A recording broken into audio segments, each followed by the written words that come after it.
করছি, জনাব তারেক রহমান আপনি মজলুম ছিলেন, আপনি জালেম হয়ে উঠবেন না, আর ছাড় দিব না। আমরা এই বিষয় দেখে তারা পাগল হইয়া গেছে। আজকে তারা কাপুরুষের মতো সারা দেশে আমার মা বোনদের উপর হামলা করছে। 1.5 বছর পরে তাদের একজন নেতা এসেছে। ওই নেতা আসার পরে আমরা দেখতে পেয়েছি ওই দলের সন্ত্রাসীরা আরো লাগামহীন হয়ে উঠেছে। ওই নেতা আসার পরে বাংলাদেশের প্রতিটি ক্যাম্পাসে ক্যাম্পাসে সেই গণতন্ত্রের ধারা শুরু হয়েছে, সেই গণতন্ত্রের ধারা বন্ধ করার জন্য পাগল হইয়া গেছে। সাবধান করছি, জনাব তারেক রহমান আপনি মজলুম ছিলেন, আপনি জালেম হয়ে উঠবেন না, আর ছাড় দিব না। আমরা এই সাথে বলবো বাংলাদেশের সকল নাগরিকদেরকে, যে মা আমাদের 10 মাস 10 দিন গর্ভধারণ করে আমাদেরকে জন্ম দিয়েছে, যে বোনকে আমরা জীবনে সবচেয়ে বেশি ভালোবাসি, সে বোনকে, সেই মাকে, সেই সন্তানকে যেই সন্ত্রাসীরা, যে কুলাঙ্গারা হামলা করছে, বিভক্ত করার হুমকি দিচ্ছে, তাদের বিরুদ্ধে আগামী 12 ফেব্রুয়ারি গণরায় দিতে হবে।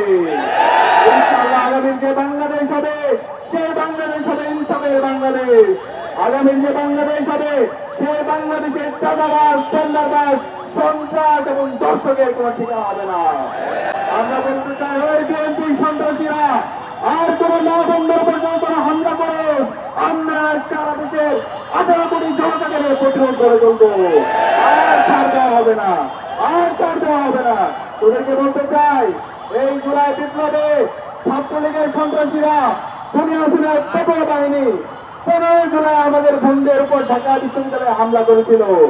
এরপরে যে গণবিপ্লব শুরু হয়েছিল, সেই বিপ্লবের মাধ্যমে এই খুনি হাসিনা বাংলাদেশ থেকে দিল্লিতে পালিয়েছিল।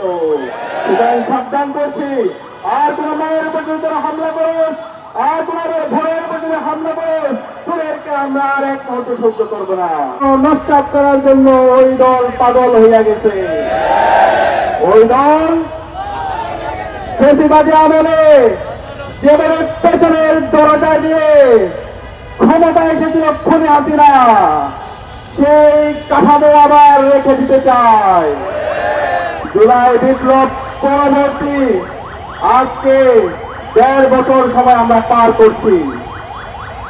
আজকে 500 দিনের আমলনামা যদি ওই দলের দেখেন, আপনারা দেখতে পাবেন ওই দল কোন সময় ধরে চাঁদাবাজি, টেন্ডারবাজি, ধর্ষণ, সন্ত্রাস এবং মাফিয়াতন্ত্র কায়েম করেছে।